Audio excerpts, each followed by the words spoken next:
Right, let's drop an RBD configure. So this will pack and prepare all of the geometry for the simulation. Alt click to just tidy this up a bit, like that. Okay, let's visualize that. Now straight away what I'm going to do is just drop a delete node, just to isolate one of these pieces. If I just come in here and grab one of these, so just grab that, delete that actually, two delete nodes there, and delete non-selected, so we're just isolating that, and then drop a RBD bullet solver again here. The reason I'm doing this, just I want to see the collision geometry. It's always a good idea to look at your collision geometry. By default you don't see it, so you've got to turn it on. Come into the visualize tab and show geometry representation, and then we can see it's quite a lot bigger than our actual geometry, and that's controlled by you've either got it here, solver, your collision padding. Okay, so if I put that to 0, you can see there's nothing there. Put that back to default, or you can do it here, which is what I'm going to do. Go into collision shapes. We can change the collision geometry representation. You can use a box, which is really fast, or a sphere, which is even, which is I think the best. Obviously this has no relation to the shape of our piece, so I'm going to stick to convex hull, but bring down the collision padding considerably. I'm going to bring this down to 0.01, I think. Okay, so there's still a little bit there, almost imperceptible, but it's better than nothing. And it's important, I find, to if I'm visualizing lots and lots of pieces and trying to see the geometry representation, I find Houdini crashes. So just isolate one piece and then configure it to that. Then I'm going to turn this off, just get rid of them now actually. Another thing we're going to do is play around with this active attribute. So anything which is active can be affected by forces and other active objects. They can move around and be actually simulated. If they're inactive, they'll just be static, they'll stay in place, or they will be animated if there is animation on there, which we will have. So for this active attribute, we're going to use bounds, which is like a kind of like a group, or this bounding geometry. So we're going to plug something in here. So the middle will be we'll make a group here which will grow out towards the edges over time, right?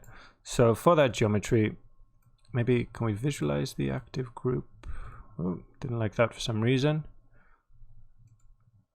Let's see, can we make a visualizer with this? No, I don't know why that's not showing up. Let me drop a null here, and maybe we could do it there.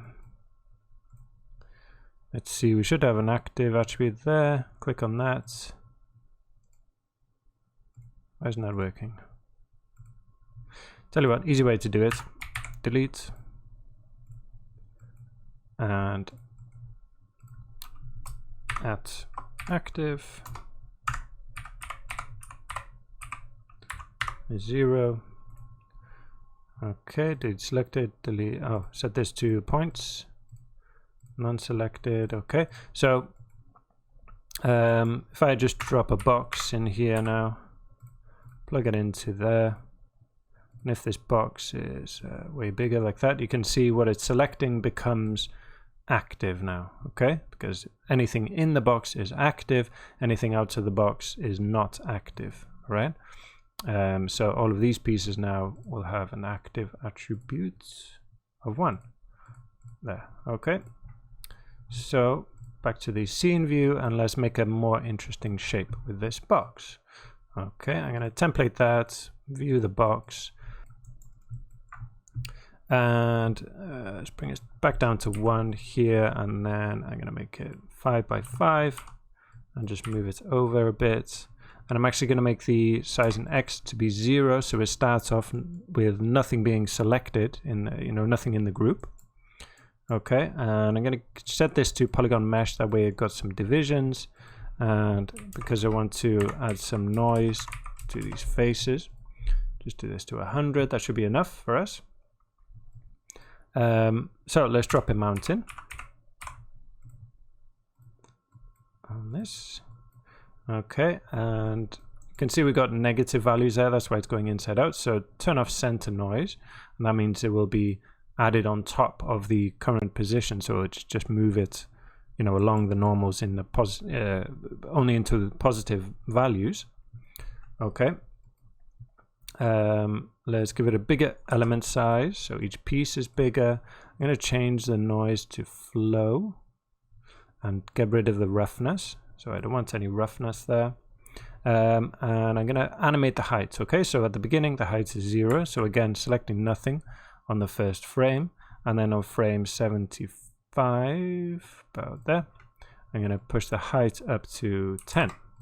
Oh, not the height, sorry, element size, the height to 10, and then Alt click on that again, so that way it will grow over time. And you can see we've got some kind of ease in, ease out there. So just go into your animation editor, select both these keyframes and set this to linear. Okay, and then after that, so I like it to keep growing but not change the, you know, this noise. I want this noise to stay the same. So we need a group for this front part and this back part, and it's easier to do that before the mountain. I'll show you why. So here, if I do this by normals, set the direction to X, and then bring the spread angle down, you can see it's just selecting the faces on this side. Just call this back, then do another, and then just change the direction to -1, and then call this front, or left and right, doesn't matter really, just a different name for each of them. And then drop a transform after the mountain. Okay, and select back or front, doesn't matter. And then so that mountain, if we remember, the animation stops at frame 75, and I'd like it to continue moving, but you know, from that frame, from frame 75. So Alt click on the X component. Okay, select that back attribute, and then move up, yes, in this direction to 6. That looks good. Oh, sorry, we need to 0 on 6, and then go to frame 200 and push this up to 6. Alt click to actually make that change. Okay, so there you can see it will grow from frame 0. The actual noise will grow, and then that noise will stay the same but be transformed along the line. And again, we've got that problem with the easing in and easing out, so just select that, set it to linear, press enter, back to the scene view, and then just do the same thing, Alt click and drag on that transform, but go to that last keyframe on frame 200 and set this to -6 now, so it goes in the other direction, and grab the other group, so the front, and delete the back group from that. Okay, so now, there we go, so they grow together from nothing at the beginning, and then grow together out to the end, but I don't want these to go all the way to the end. Okay, I'd like to leave a chunk at the end which is not being selected, which never becomes active, so you know, we're leaving kind of a rough edge at the end of our geometry. And we can also, if we go back here to about this, you know, where that first keyframe is, just looking at what's being selected there, we've got, I'd like to bring these kind of peaks over, so we can play around with this offset just to, you know, make a different selection.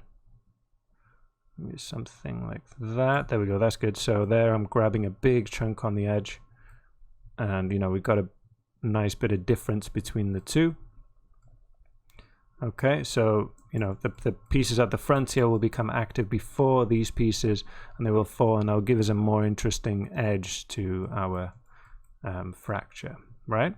So that's ready to go into the here, and then if we visualize the active there now, turn that off, just play that through, you can see how that grows